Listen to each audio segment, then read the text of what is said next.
आज की कहानी है माँ का बुद्धू बेटा ने ऐसा क्या किया काम।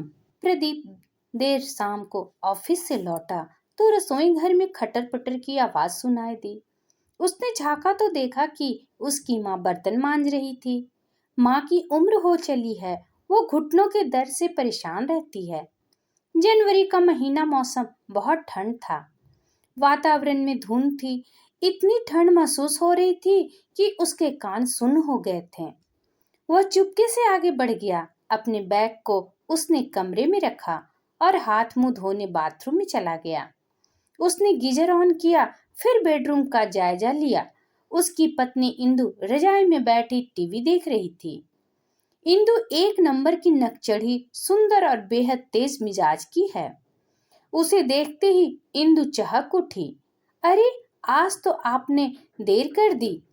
उसने प्रश्नवाचक निगाहों से उसे देखा और कपड़े बदलने लगा। इंदु ने पीछे से आकर उसके गले में बाहें डाल दी। पता है, मैं कितनी देर से आपका इंतजार कर रही थी, उसने पूछा। क्यों, ये भी कोई बात है? इंदु शर्माते हुए बोली। चलो चाय तो पिलाओ, बहुत ठंड है। अरे, काम वाली 15 दिन की छुट्टी मांगकर गांव चली गई है। उसके देवर की डेथ हो गई है। मुझसे तो ये काम धाम नहीं होगा, आपको कुछ इंतजाम करना पड़ेगा। माँ कहाँ है? प्रदीप ने गंभीर स्वर से पूछा।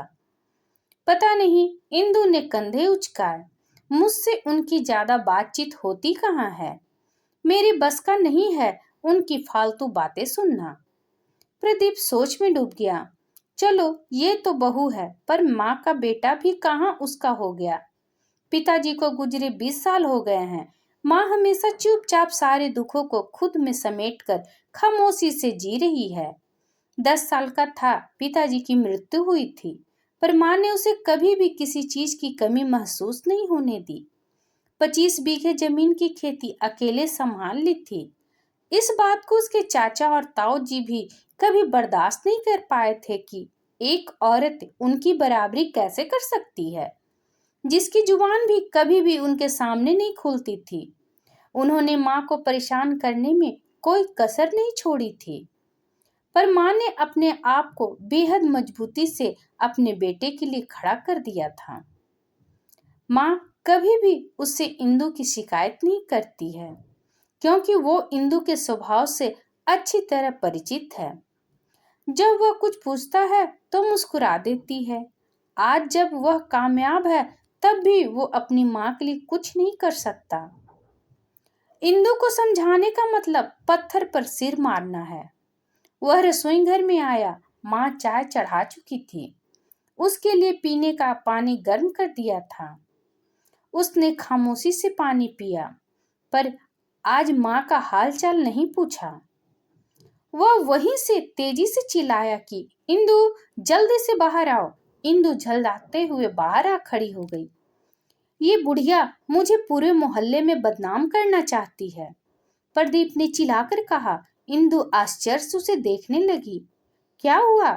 माँ के पैरों तले जमीन खिसक गई। उसके हाथ कांपने लगे।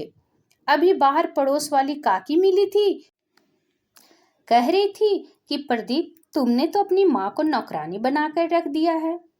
अभी आज ही काम वाली गई और देखो, पूरे मोहल्ले में चर्चा हो गई कि प्रदीप की माँ नौकरानी है। इसलिए ही तो मैं तुम्हें कहती हूँ कि चलो अलग रहेंगे, पर तुम मेरी सुनते कहाँ हो। माँ की आंखों से आंसू गिरने लगे।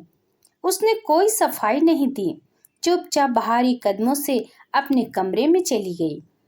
प्रदीप ने इंदु से कहा, जाकर जल्दी खाना बनाओ, इस बुढ़िया से कोई काम मत करवाना। इंदु ने मन मारकर जैसे तैसे सब्जी रोटी बनाई, अपना और प्रदीप का खाना कमरे में ले आई। माँ को दिया तुमने खाना बनाकर रख दिया है, अपने आप ले लेगी। तुम इतनी चिंता मत करो, अलग रहने पर विचार करो। इंदु, तुम्हारा दिमाग खराब है क्या? इतनी जमीन जायदाद, घर, सब कुछ है, सब कुछ माँ के नाम पर है। तुमने अगर यहाँ से अलग होने की बात की तो हमारे हाथ से सब कुछ निकल जाएगा। पर वो तुमसे बेहद प्यार करती है, वो ऐसा कुछ नहीं करेगी। तुम बेवकूफ हो। इंदु, सारे रिश्तेदार ताक में रहते हैं, इसलिए तुम कम से कम माँ के साथ अपने मतलब के लिए तो सही रहने का ढोंग कर सकती हो।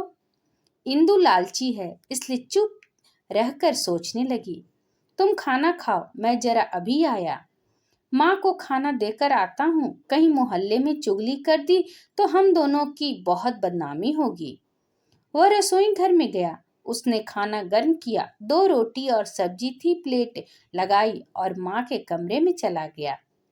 माँ खाना बहुत कम खाती है, शरीर कमजोर है, आज तो मन भी टूट गया होगा।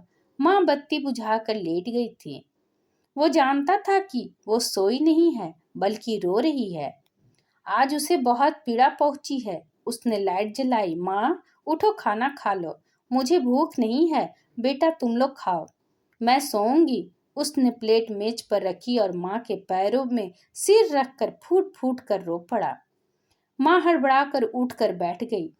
क्या हुआ तुझे? मुझे माफ कर दो माँ, तुझे ठंड से बचाने का मेरे पास और कोई रास्ता नहीं था। तुम्हारा बेटा बहुत बुरा है। काश इंदु माँ बेटे का रिश्ता समझ सकती। शायद तब समझेगी जब खुद माँ बनेगी। माँ, मेरी मजबूरी तुम समझोगी। मैं नहीं चाहता कि इस उम्र में मेरी माँ को कोई अपशब्द कहे, पास पड़ोस में बदनाम करे। चलो उठो, खाना खाओ, नहीं तो मैं भी नहीं खाऊंगा। उसने झटपट से निवाला तोड़कर माँ के मुंह में डाल दिया। मेरा बुद्धू बेटा। माँ ने प्यार से उसके बालों पर हाथ फेरते हुए उसका माथा चूम लिया। वो सोच रहा था कि माँ का प्यार, उसका साथ दुनिया की सबसे बड़ी दौलत है। हे ईश्वर, इसे मेरे ऊपर हमेशा बनाए रखना। माँ का बुद्धू बेटा कितनी चालाकी से माँ को ठंड में काम करने से बचा लिया। मुझे तो ये कहानी बहुत ही अच्छी लगी। आपको कैसी लगी? अपने राय कमेंट करके ज़रूर बताइएगा। अगर पसंद आया तो प्लीज़ लाइक एंड सब्सक्राइब करना ना भूलें। इस तरह और कहानी सुनने के लिए कृपया बेल आइकन बटन को दबाना ना भूलें। वीडियो देखने के लिए आपका बहुत बहुत धन्यवाद।